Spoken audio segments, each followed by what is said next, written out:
In 1959, Army Captain İlhan Durupınar embarked on an aerial reconnaissance mission for NATO, tasked with taking photographs to map a remote area in the Turkish Highlands. The region had recently been altered by 3 large earthquakes, prompting the government to seek updated images. While the flight was routine, Captain Durupınar noticed something unusual, an unexpected formation among the rocks below. He photographed it, and upon developing the film, he saw what seemed to be the remains of a large ship, located far inland and 6,500 feet above sea level. This discovery raised the question, what was a ship doing so high up? Unbeknownst to Durupınar, he might have stumbled upon what some believe to be a clue to a great biblical mystery, Noah's Ark. Subscribe for more videos like this. The story of Noah's Ark is recounted in the book of Genesis in the Bible. According to the narrative, after God creates the universe and mankind through Adam and Eve, 10 generations later, Noah is born. By Noah's time, humanity had become corrupt and sinful, prompting God to decide to wipe out all living things and start anew. However, he spares Noah and his family on the condition that Noah builds an ark and fills it with pairs of every animal on earth. The ark, constructed to God's exact specifications, survives a catastrophic flood that lasts for 40 days and nights. Eventually, the waters recede, and the ark comes to rest on the mountains of Ararat.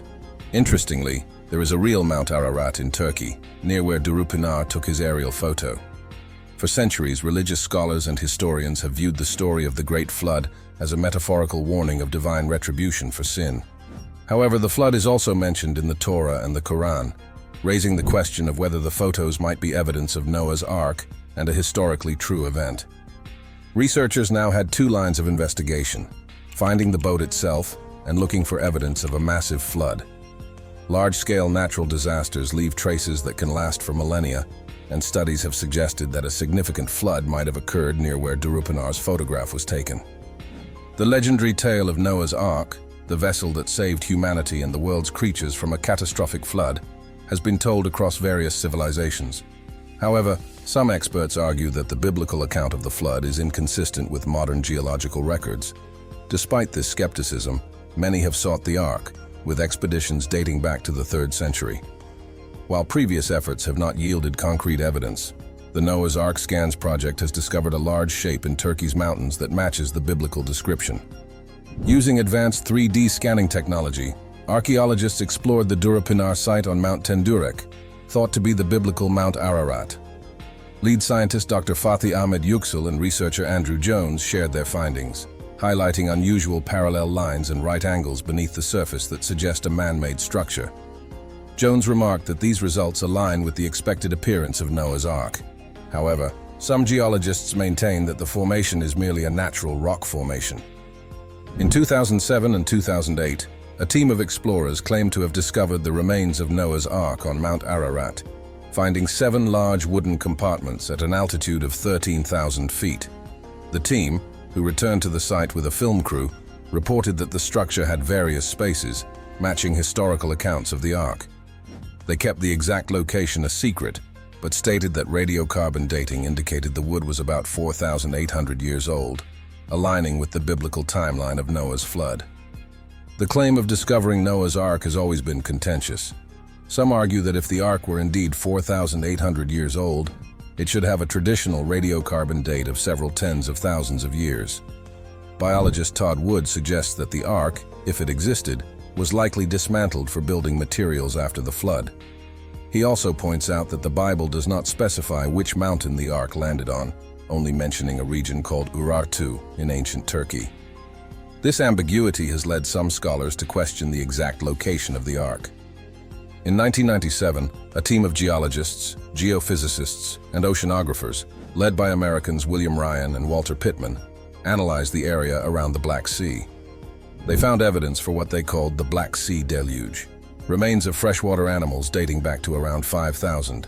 6,000 BC were found at the bottom of the saltwater Black Sea, along with soil samples indicating that the area was once a freshwater lake that changed rapidly. The theory is that around 8,000 years ago, a massive glacial collapse caused an upsurge of the Mediterranean Sea, flooding the region and transforming the lake into the Black Sea. The flood, potentially the size of Colorado, could have displaced thousands of people, whose descendants might have passed down the story of the flood through generations. In 1985, the search for Noah's Ark took a new turn with the discovery of a 4000-year-old clay tablet in the attic of a British Air Force veteran. It took years to translate, but some believe it might reveal the location of the biblical flood and the Ark. Leonard Simmons, the veteran, had collected numerous artifacts during his travels, including this tablet, which was brought to the British Museum by his son Douglas. Dr. Irving Finkel, the chief curator for Near Eastern artifacts at the British Museum, found the tablet to contain an account of a devastating flood. Cuneiform tablets, like the one Simmons found, were often used in ancient Mesopotamia for record-keeping, but they also included historical tales like the Epic of Gilgamesh. This poem, written 4,000 years ago, describes a great flood sent by the gods, similar to the story of Noah's Ark, and predates the biblical story by a millennium. In the epic, Utnapishtim, an immortal man, builds an ark to survive the flood, paralleling Noah's tale. Many scholars believe that the story of Noah's Ark is derived from the Epic of Gilgamesh. These flood stories from various cultures highlight a common theme of survival. Throughout history, humans have repeatedly faced and overcome massive floods, inspiring enduring tales of resilience. This is all we have got for today. Subscribe for more videos.